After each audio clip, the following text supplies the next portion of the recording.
Louis Alliot en duplex. Bonsoir, monsieur le maire. Êtes-vous candidat à l'élection de la présidence du Rassemblement national? Oui, je serai candidat à l'élection de la présidence du Rassemblement national, parce que tout simplement, je pense que c'est mon devoir de l'être à cet instant, pour tout ce qui a été réalisé avec Marine et aujourd'hui encore derrière Marine, et puis tout ce qui nous reste à réaliser. Et je pense être celui qui peut amener un plus dans cette bataille qui arrive et qui verra très certainement, en tout cas je suis convaincu, l'arrivée de nos idées nationales à la tête de l'État. C'est-à-dire que Jordan Bardella, l'actuel président par intérim, ne fait pas l'affaire? Non, vous savez, moi je suis pas dans la lutte fratricide et je ne suis pas dans cette compétition malsaine qu'on a pu voir ailleurs.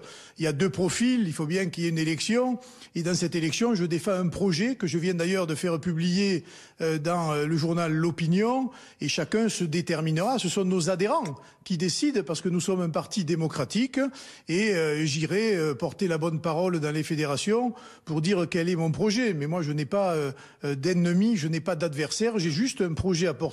Parce que dans tous les cas de figure, c'est Marine aujourd'hui qui est la tête de pont de ce combat national à l'Assemblée, à la tête d'un groupe de 89 députés. Et le parti politique aujourd'hui est un support qui doit préparer les générations à venir pour préparer tout simplement et les compétences et les hommes qui prendront les affaires en main de la France dans les années qui arrivent. Vous serez donc sans doute opposé à Jordan Bardella. Ça sera la bataille des anciens contre les modernes, du canal historique, puisque vous faites partie de ceux qui ont été au Front National pendant des années, autour d'ailleurs de Jean-Marie Le Pen, face à la nouvelle génération incarnée par Jordan Bardella? Non, je ne le vois pas comme ça, vous savez, c'est pas une histoire de jeunes ou d'anciens, hein. Je n'ai que 53 ans finalement, mais je pense en revanche que le virage qui a été pris par Marine dès 2010, lors du congrès de Tours précisément, a été le bon virage et que nous venons aujourd'hui d'en récolter certains fruits. Car pour l'instant, le score à la présidentielle est très important, notre score législatif très significatif et prometteur. Mais pour autant, c'est le pouvoir qu'il nous faut obtenir pour pouvoir appliquer nos idées. Et j'allais dire, dans cette orientation qu'a pris Marine au sein du Rassemblement national, eh bien, je pense que c'est tout un mouvement aujourd'hui et des alliés qu'il faudra aller chercher nécessairement pour aller participer à la conquête du pouvoir, parce qu'on voit bien que la politique de M. Macron, dans tous les domaines, que ce soit en matière d'immigration, d'insécurité ou même de pouvoir d'achat et en matière budgétaire, mais même au-delà, quand je vois le prince d'Arabie Saoudite qui est reçu aujourd'hui à l'Élysée comme un grand chef d'État, après tout ce que l'on sait sur l'Arabie Saoudite, tout ce que l'on sait sur l'affaire Khashoggi, etc., je me dis quand même, il faut quand même remettre un peu d'ordre dans notre pays et arrêter de faire avec finalement ces vieux politiciens qui n'auront cessé d'abaisser la France. Oui, d'accord, vous donnez des leçons de droits de l'homme, mais comment on remplit le réservoir des Français? Il faut bien du pétrole, et le pétrole, il est notamment en Arabie Saoudite. Vous feriez quoi à la place, vous? Ben écoutez, oui, ben écoutez, entre je veux bien que M. Poutine aujourd'hui soit considéré comme un dictateur après l'ignoble guerre qu'il fait à l'Ukraine. Mais quand je mets face à face M. Poutine au prince d'Arabie Saoudite qui lui-même, aujourd'hui, au Yémen, mène une guerre abominable, eh bien écoutez, entre les deux, je dois dire que j'ai un choix très difficile à faire, que je ne fais pas d'ailleurs. En revanche, il y a l'intérêt de la France. Et l'intérêt de la France, lui, commande à ce que l'on parle et que l'on parle aussi à la Russie, comme on peut parler à l'Arabie Saoudite, mais on n'est pas obligé de les recevoir en grande pompe aux frais du contribuable, alors que l'on sait très bien ce que valent ces régimes politiques. Louis Alliot, Anne-Sora Dubois a lu attentivement votre profession de foi, publiée dans le journal L'Opinion, à l'occasion de cette candidature à la présidence du RN. Anne-Sora Dubois. Oui, monsieur Alliot, vous dites il faut bien qu'il y ait des différences entre les deux candidats, n'est-ce pas? Qu'il y en ait un que vous poussez plus, peut-être votre candidature à vous, ça serait bien naturel. Et vous dites les épreuves qui attendent notre pays seront violentes, nombreuses et douloureuses. L'expérience, la ténacité et la pugnacité seront des qualités essentielles. Vous revenez sur votre mandat de maire plusieurs fois dans cette déclaration de candidature. Est-ce à dire que selon vous, cette expérience et ce statut d'élu vous donnent l'avantage par rapport à Jordan Bardella pour pouvoir diriger le Rassemblement national? Un avantage, je ne sais pas, mais une proximité des problèmes de nos compatriotes, très certainement. Lui aussi, il a un mandat important. Il est quand même vice-président d'un très grand groupe au Parlement européen. Et de ce point de vue-là, il mène, j'allais dire, le combat à l'échelle de l'Europe sur des thématiques extrêmement difficiles pour le pays. Mais en tant que maire, et je pense à tous mes collègues maires, que ce soit ceux du Nord ou ceux du Sud, on vit le quotidien de nos compatriotes que nous voyons tous les jours.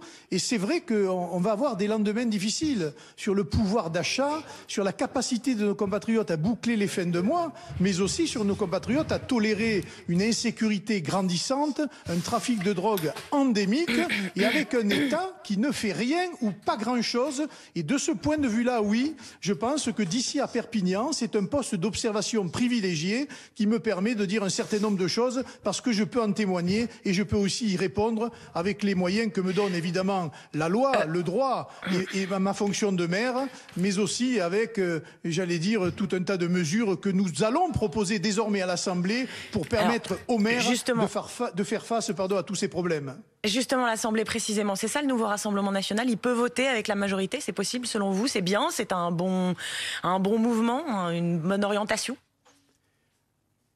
Mais pourquoi pas?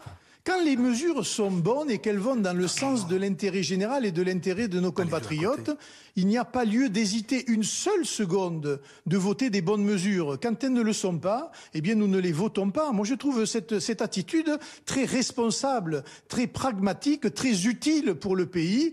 Ça ne veut pas dire qu'on cautionne la politique du gouvernement, mais quand il y a des mesures qui vont dans le bon sens, eh bien on choisit, j'allais dire, la moins pire et celle qui fait avancer un peu les choses et qui permettent à nos concitoyens de vivre un peu mieux. Mais on a vu tout au long de la semaine dernière comment le gouvernement se comporte en méprisant le travail de nos parlementaires, en ne reprenant pas des amendements. Et lorsque nos amendements sont votés, il revient par un deuxième vote effacer ce qui a été voté par un premier, ce qui, il faut bien le dire, est une conception de la démocratie et du parlementarisme qui n'est pas du tout la mienne.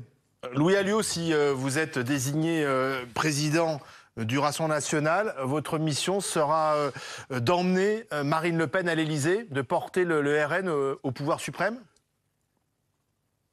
Écoutez, Marine Le Pen, elle a déjà sa feuille de route et elle est aux avant-postes au sein du cœur du débat démocratique en France, au Palais Bourbon.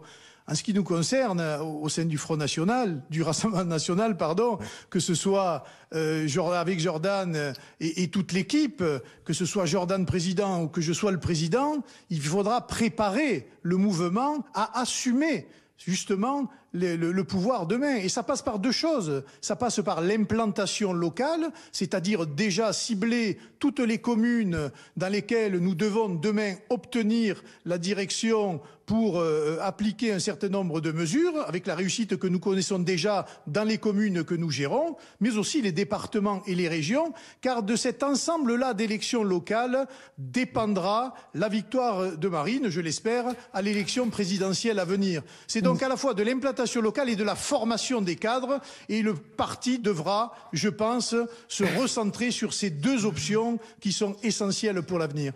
D'un mot juste, Monsieur Alliot, pour rebondir sur votre lapsus, pour vous, le Front National et le Rassemblement National, c'est la même chose, c'est la même filiation, c'est le même parti, c'est la même histoire? Écoutez, moi, ça fait 30 ans que je me bats.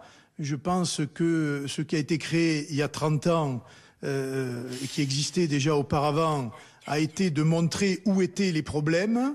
Et je pense que l'apport majeur, l'orientation, le tournant majeur de la vie politique en France, c'est précisément l'arrivée de Marine en 2010 à la tête du Front National, puis devenu Rassemblement National, parce que c'est, je pense aujourd'hui, une autre formation politique qui a totalement, j'allais dire, retravaillé son logiciel, et à la fois sur les questions économiques, sociales, mais aussi sur la défense de l'identité française, des valeurs traditionnelles et de l'image de la France. Et de ce point de vue-là, je pense que c'est un parti qui est nouveau sur la scène politique.